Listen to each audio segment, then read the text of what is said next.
Hello, we're back. Let's just skip the introductions and start because, you've heard it all already. And if you haven't, why are you starting at 60 in a top 100 list? I don't know. Anyway, let's just get on with it. This is 60 to 51. And we're starting off at number 60 with, oh boy, Super Paper Mario. Oh, the Thousand Year Door worse than Super Paper Mario? Oh, I can hear everyone telling me this is wrong. I don't think anyone agrees with me on this. But here's the thing. With the way I rate games, I give them a score out of 1 to 55. 55 being the highest, and they're all in, they all have separate categories that they get scores in. Both Thousand Year Door and Super Paper Mario got 26. And also Kirby Adventure Wii did, which is why it's in the middle of these two. So, technically, I see these games as equal, but the reason this one's a bit higher than the other two is literally just personal preference. When games are tied, I just put them on there by personal preference. Obviously, it's my list. So, yes, I think Super Paper Mario is, oh boy, better. I like that it tried to do more interesting stuff with sort of flipping in 3D, and I know we didn't get like the big characteristics of all the partners that we did in the first two Paper Marios, which is a shame, but I liked the pixel abilities. I think they brought in a lot, and they were able to bring in a fair few of them. Some of them, yeah, I guess you only used once or twice, but you could, because there were a lot of them, you could remember, oh yeah, I've got this pixel, and I can use that to get something, and all these things would be like, oh, you don't really need to get that, it's just a side thing, it's just an item you don't really need. But if you remembered and you thought, hey, I can squeeze through this gap, or hey, I can blow this up, or whatever, then you got rewarded for remembering. And yeah, the pixels don't have personality, except the main one, and that's why I think it also goes up higher. The other two games, yeah, they had characters and all that went around with Mario, but they didn't really evolve as characters. But the dynamic between Mario and the original Pixel, whose name escapes me, and I apologize, but like the dynamic between those two like grows and changes, and there's this whole big story with them, which actually I really enjoy. I like that the other Pixels are sort of just on the side. They're just nothings really, they're just abilities, and we get this one-on-one sort of character development with Mario and this new partner.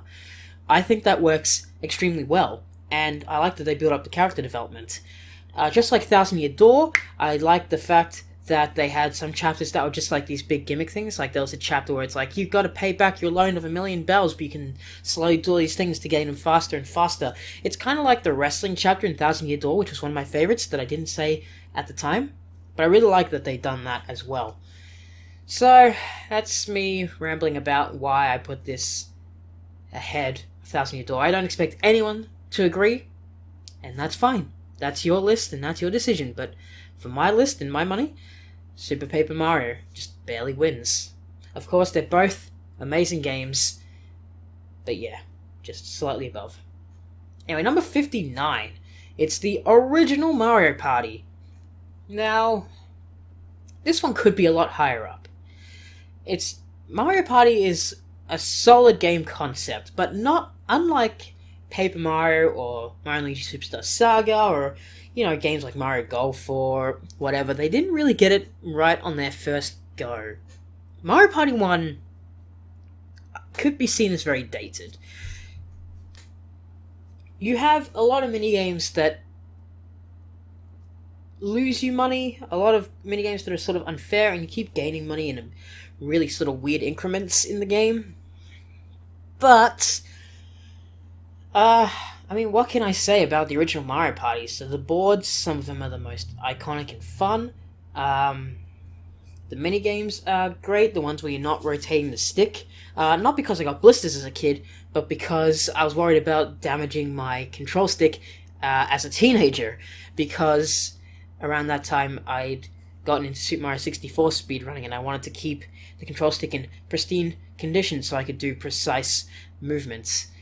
And what's the worst way to stop your controller making precise movements? By spinning it around like a bloody madman! So, I didn't like those, but all the other ones were really fun. Of course, we got like the OG versions for like Hexagon Heat and Platform Peril, and those unlockables, great areas. And I think Mario Party, even though it has a lot of faults, still stood up to be the start of an amazing franchise, or at least the first 8 installments, in my opinion. I think it's one of these games that, of course, it's an absolute classic, just sort of maybe a bit from afar. Number 58. It's Super Smash Brothers Melee! And here we go. All the GameCube fans, all the Melee fans going, oh, I can already tell that this is not the highest Super Smash Brothers on the list. And you'd be right, because I don't think Melee is the best Smash Brothers. It's great. It is a really amazing game, but it's not the best. And I don't care how much wave dashing and flip-flopping you can do in it, it's not the best game for me. Melee, however, had so many good things going for it. It's one of the first games where I didn't really have internet when I had it, obviously. So all the unlockables were really cool. I was thinking, oh, what new characters can I unlock next and all this sort of thing. And then you'd look it up on the real archaic internet and go, oh, I gotta beat classic mode in under 15 minutes. Oh shit, it's Captain Falcon from the first one. Or, whatever it was. And you'd unlock all these cool things. You'd do classic modes. It had all-star mode. It had events.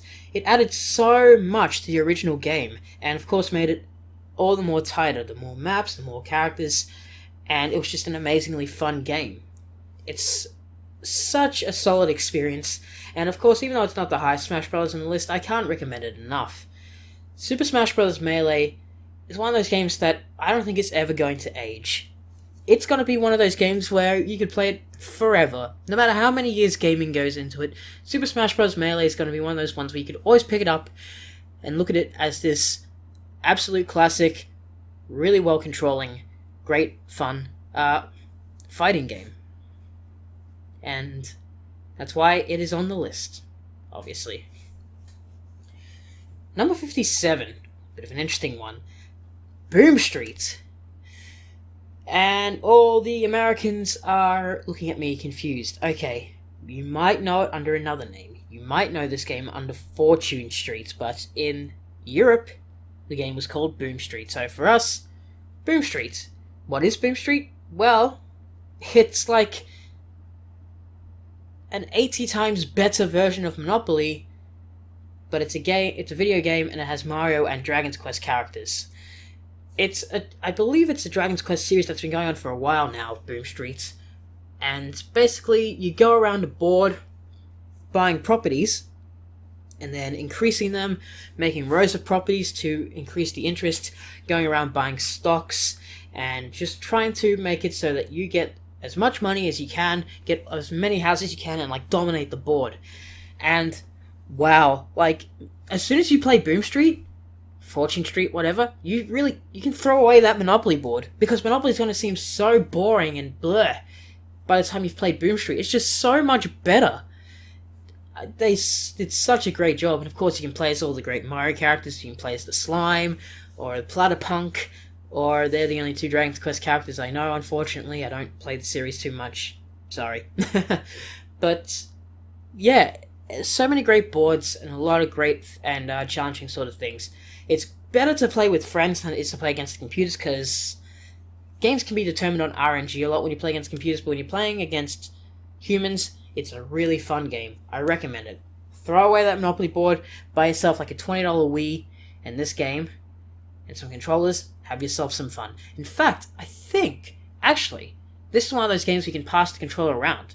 So you only need the one Wii remote. So buy yourself a Wii, that'll come with the one Wii remote for $20. Buy the game for another $20. There you go, that's about the price of a high-end Monopoly game. It's just so much fun. So, there you go. Cost effective too. Just get Monopoly the fuck out of here. Number 56. Oh, I love controversy. And no game says controversy in late 2017 and early 2018 as Undertale. I think the hate for Undertale has sort of died off now, but man, there was a lot of hate for this game. And it's really a shame, because Undertale is one of the best indie games I've ever played. It has such a unique system of not hurting your opponents and finding ways to spare them, which is harder until a certain point than just slashing them and killing them. And I like the fact so much that it incorporates this into the story. You're never really sure how you're supposed to spare them, or when you're actually supposed to hit them. As there's a couple of times, even if you're going pacifist, you do have to hit them, which adds this whole dynamic to the story. Like, you really think about every action you make in the game, and you really start to see things from everyone's view, which is what the game was going for. And the story in the game is amazing. It's one of those games that doesn't have the same impact the second or third time around, but the first time you play it, it hits you hard. It's one of those games that starts off sort of like, yeah, this is okay, I guess I'll keep going. But by the time you've hit the 4 or 5 hour mark, you're like super invested, and by the time you hit the 8 hour mark, you're just like jaw on the floor, like, oh, fucking round of applause, holy shit. You know, it's got some great moments. I think my favorite moments in the game revolve around Flowey. Everything with that character. I love creepy things, and the stuff with Flowey I'm not going to spoil, but it just comes out of nowhere, and it really fucks with you, and I love that. That's what got this game for me from a lukewarm to a hot. Like, holy shit, the stuff with that. And then you get onto the post game and it's more stuff. It's like, yes, play this. Don't give in to the hate of this game. It is a beautiful game, and we can't talk about Undertale without talking about the amazing soundtrack. In fact, I fucking bought it on iTunes.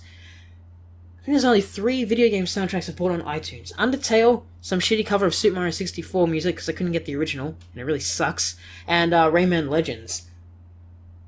No, I bought a cover of Donkey Kong 64, and that one was okay, because they didn't try and like make remixes and hip-hoppity beats in it, so DK64 as well I bought the soundtrack too, but what I'm trying to say is it's rare for me to buy video game soundtracks, so just listen to them on YouTube. But Undertale I bought, and it's just such an amazing soundtrack. It's so hard to believe that it's an indie title, but, you know, how else could a game like that be made? No AAA company would do anything like it, so I gotta say, it's a hell of an experience. I dare say it's a better story game than The Walking Dead. And it does have some replayability, unlike The Walking Dead, so there you go, that's why it's higher up than those. Anyway, the number 55, I'm lumping these 2 games together because they're in a package on the Wii. It's The House of Dead 2 and 3 in the Wii game, The House of Dead 2 and 3 Return. Oh man, do I love House of the Dead. Oh man, it's definitely one of my favorite Sega franchises. I loved it. It's cheesy fun. A lot of people could see it and say the game sucks, and you know what, I don't blame them. But I think part of the charm is that it has really solid gameplay. On the Wii, it's got really solid shooting. But it's still like this unintentionally really bad game. The voice acting in House of Dead 2 is legendarily terrible. And the script in House of Dead 3 is all over the place and so dumb. But because the gameplay is so solid, you're not frustrated at any point. You're just laughing and having fun with the game. And in House of the Dead Overkill, they did a bit of a tongue-in-cheek thing where they made it purposely, like, bad and silly and over the top, but they kept the solid gameplay. Although in House of Dead 2 and 3 it's even better because you don't get the recoil from the gun, and you don't have to worry about combos and stuff.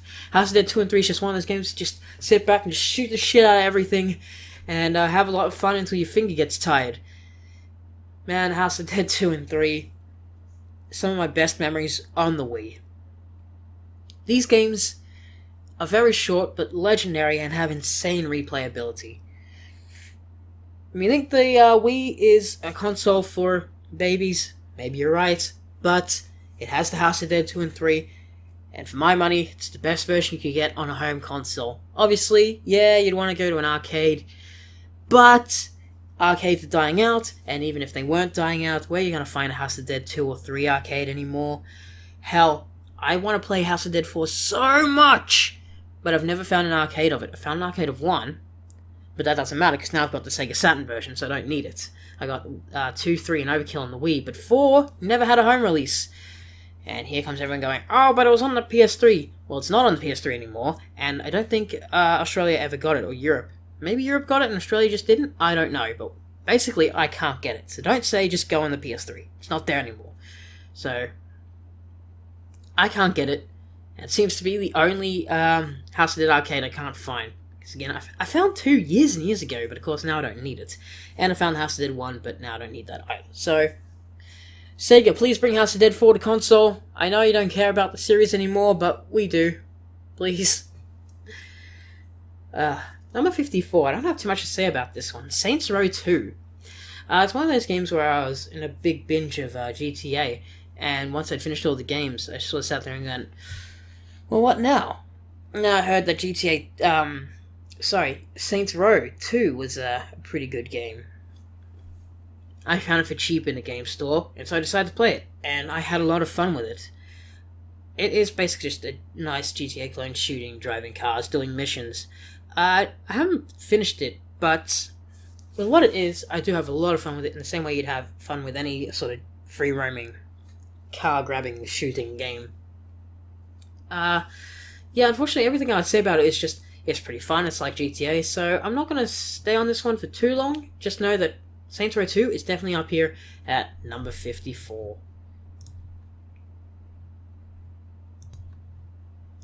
Okay, and number 53. Apologies for the mouse clicks. Number 53, Super Mario World. Now, ask anyone what the best 2D Mario game is, and hell, just best Mario game in general. And the most popular 2 answers you'll get are Super Mario Bros. 3 and Super Mario World. But for me, Super Mario World is not that great a game. I know. Holy shit, shocking. Super Mario World's not my favourite. Maybe you could chalk that to me moving from the NES straight to the Nintendo 64 and leaving the SNES, so I don't have the nostalgia for it, but going back to it, it just seemed really... And, you know, maybe I'd like it more if it wasn't for one thing. One terrible thing. 2 words. Boo houses. Holy shit, do I hate boo houses in Mario games. They're the worst thing. They are the worst thing to ever happen to Mario. Hands down. And they keep coming back. They're in all the new Super Mario Brothers now, and they're in every Mario game ever. The only time the boo house worked was in Super Mario 64, but that's because it wasn't a puzzle level, really.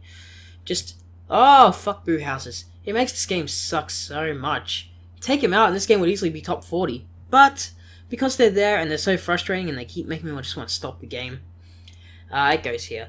It's one of those games where I don't really know sort of how to do all the spin jumps and all the fancy specific mechanics I want you to do late game. Or for secrets, it had kind of a difficulty curve that just wasn't really for me. Of course, I got pretty far in it, but it just wasn't my type of game. Having said that, though, it has really solid platforming. Controls are just superb. The music, of course, is iconic and classic, and the graphics of the time were just amazing. So it's got all this stuff working for it, making it just a beautiful and amazing game.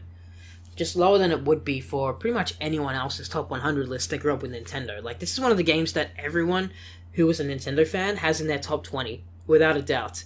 So the fact that it's here is like, you can tell I don't like it, but I still have mad respect for it, and of course, it is still really fun to pick up and play every now and then. I am not saying that it's not, and I'm not saying that it's a bad game. Far from it. Obviously I'm not saying it's a bad game. How would I say any of these games are bad? They're all my top 100 favorites. Just calm down. Anyway, 52. This is an interesting one. Plants vs. Zombies. Now, I'm not a PopCap fan. I'm not a fan of literally any of their games except this one. Even Plants vs. Zombies 2, I really kind of hated that one. The phone one, just... Yeah, that one sucked. Plants vs. Zombies 1. This one is so much fun. I don't know what it is, but getting all your like different plants and seeing what they all do and trying to get the best force that you have to go against the zombies. When you've got all your gardens set up, you've got everything done right, and it's just shooting massively and just blowing them all away and mowing all the zombies down. It's amazing and really addictive. And it was to a point where I actually got it on disc on the PC. So I can play it still, hooray. But yeah, you can get it on Steam or whatever, of course. But it's just a really fun game. It's a nice, chill game. Don't have to do too much thinking or stressing. It's just a really chill game. Get to the end of it, have a lot of fun. Definitely recommend Plants vs. Zombies. Just such a fun game. So what is wrapping off this list? What is the last game to be on the bottom 50? What's the one that just barely got from the... What am I trying to say? The one that just barely missed the top 50.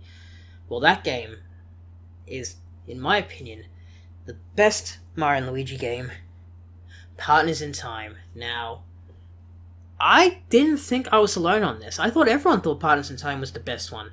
It turns out, no. Most people think Partners in Time is one of the worst ones, and Bowser's Inside Story is the best one. No, man. Partners in Time is the best one, and I'm going to stand by that. Partners in Time was an amazing Mario and Luigi game.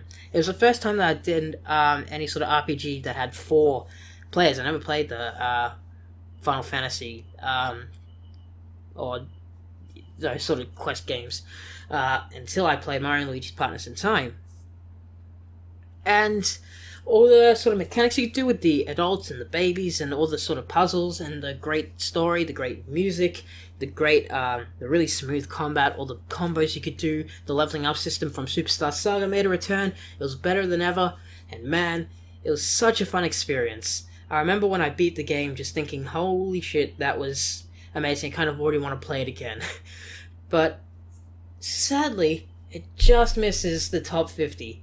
So, next time, oh yeah, we are getting into the seriously good games. The top 50 games that I think were ever made. These ones are all going to be ones that I hold very dear to me, or I think were just so amazing and so great for what they are, that they just had to make the list. There are no slackers, no games that I'm like, yeah, well, it's okay. These are all amazing.